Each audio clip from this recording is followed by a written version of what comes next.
mais imagine, je vais à mon entraînement et là je vois quoi? Des filles. Et qu'est-ce qu'elles foutent là? Elles se sont trompées de chemin ou quoi?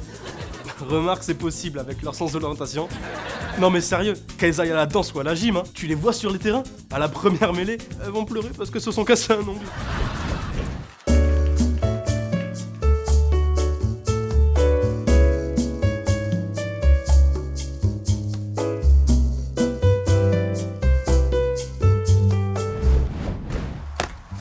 Il y a à peu près une fille par équipe de moins de 10 ans.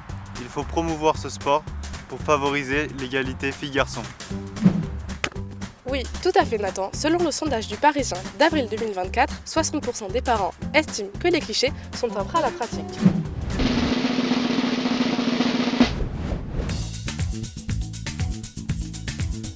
Quoi? Faire de la gym? Mais MDR. Les garçons, c'est des gros lourds. Bonjour la souplesse et la finesse. Nous, quand on est au sol, on rebondit comme des ressorts. On est gracieuses. Vous écrasez comme des grosses bouses. Vous serez capable de transformer le tapis en ring.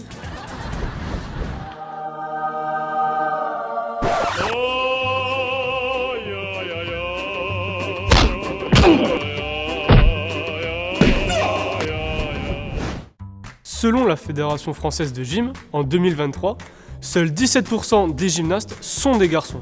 Il faut promouvoir ce sport auprès des garçons pour favoriser l'égalité filles-garçons.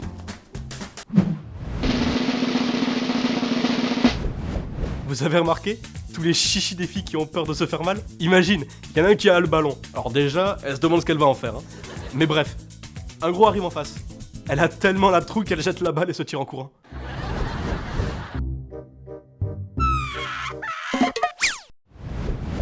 Ah, la sensibilité des filles. Parlons-en.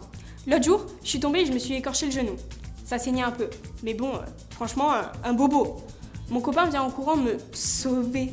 Il regarde mon genou et là, bam, par terre. Non mais tu le crois? Heureusement qu'il a passé avec. Mais qu'est-ce que c'est? Je fais une hémorragie, je vais mourir.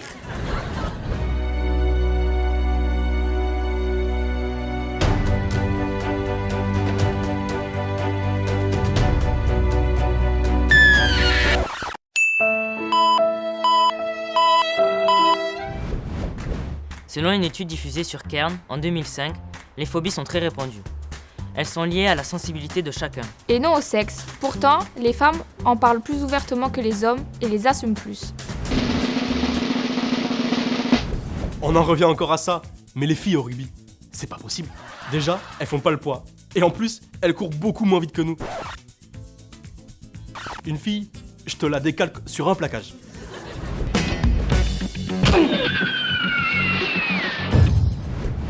Le rugby ne demande pas une force physique énorme. Il faut être sportif et développer une bonne technique. C'est un sport d'évitement avant tout. Tous les gabarits sont acceptés. Guy Novès, ancien manager du Stade Toulousain et ancien sélectionneur du 15 de France, évoquait le rugby en ces termes. C'est du bonheur de voir le rugby féminin français représenté au plus haut niveau, là où la tactique et la technique prennent le dessus sur le physique. Non mais t'as déjà vu un garçon juste au corps? Ça lui rentrerait dans les fesses, tout le temps en train de se tortiller, de tirer dessus.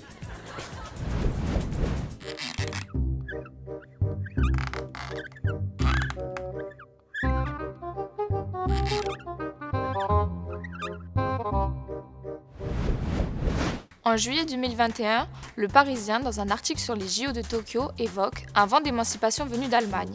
Les gymnastes féminines décident de porter une combinaison intégrale afin de casser les codes de l'hypersexualisation dans leur sport. Je vais te dire un truc. Si les filles elles jouaient un peu plus en mode beach volley, bah j'irais peut-être les encourager. Franchement, avoue que les grands shorts, le protège-dents, le casque, elles sont pas super féminines avec ça.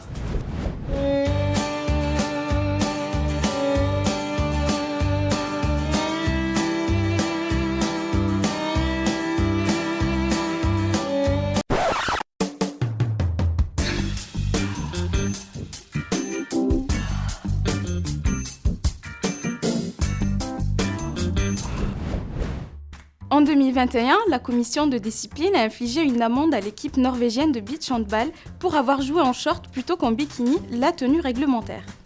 Une vision aussi macho de la femme appartient à une autre époque. C'est indigné un journal régional norvégien. Les garçons et la propreté, ça fait 2. T'es déjà entré dans un vestiaire de garçon? Pour eux, c'est 5000 chronos. 500. C'est pas eux qui assèchent les nappes phréatiques.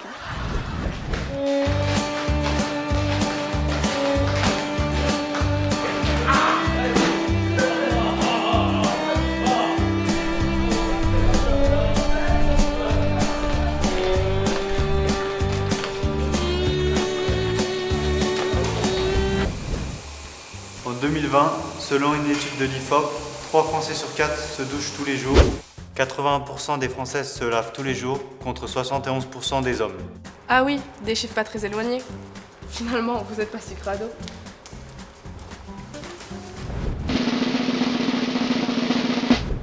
Les entraînements de gym, c'est j'apprends à me maquiller.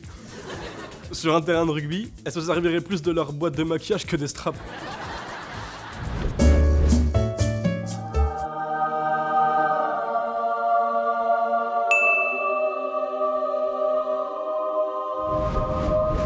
Aucun règlement sportif n'interdit le maquillage. C'est une liberté individuelle. Une joueuse maquillée ne sera ni meilleure ni pire qu'une joueuse non maquillée. Le plus important, c'est de respecter la sécurité des sportifs. Ah, les filles sur le terrain, ça parle, ça raconte sa vie. Elle nous casse la tête.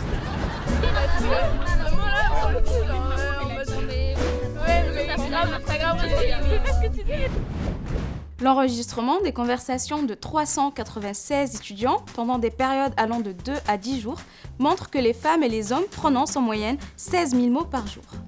L'idée du bavardage, presque 3 fois supérieure à celui des hommes, relève donc de la légende urbaine.